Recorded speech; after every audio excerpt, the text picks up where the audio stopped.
Sheikh Abdur Rahman Sudais হাফিজাহুল্লাহ, তার কাছে কিছু যুবক, সৌদিয়ান কিছু যুবক একবার যে বললেন যে আমরা প্রতি বছর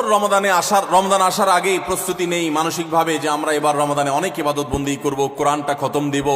৫ ওয়াক্ত নামাজ ১ ওয়াক্ত আমরা ছাড়বো না, রমজান আসলে আমরা অনেক ভালো ভালো কাজ করব, আমরা এগুলো পরিকল্পনা করি। কিন্তু দুঃখের বিষয় হলো দেখতে দেখতে রমজানটা চলে যায়, শেষের দিকে আফসোস হয় এবং একটু খারাপ লাগা কাজ করে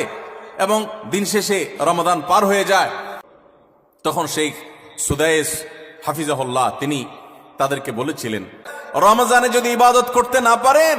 তো এটা শুধু শখের ব্যাপার না, রমজানে ইবাদত করতে না পারলে তো স্বয়ং নবী সাল্লাল্লাহু আলাইহি সাল্লাম এবং জিবরিলের বদদুয়ার ভাগীদার হবেন। বাউদামান আদরাকা রমাদানা ফালাম ইগফারলাহু ওয়ালাম ইগফারলাহ, যে ব্যক্তি রমজান পেল অথচ তার রমজানের গুনাহ খাতাগুলোকে মাফ করাইতে পারলো না, আল্লাহর রহমতের ভাগীদার হতে পারলো না, এ তো কপাল পোড়া, এ ধ্বংস অনিবার্য।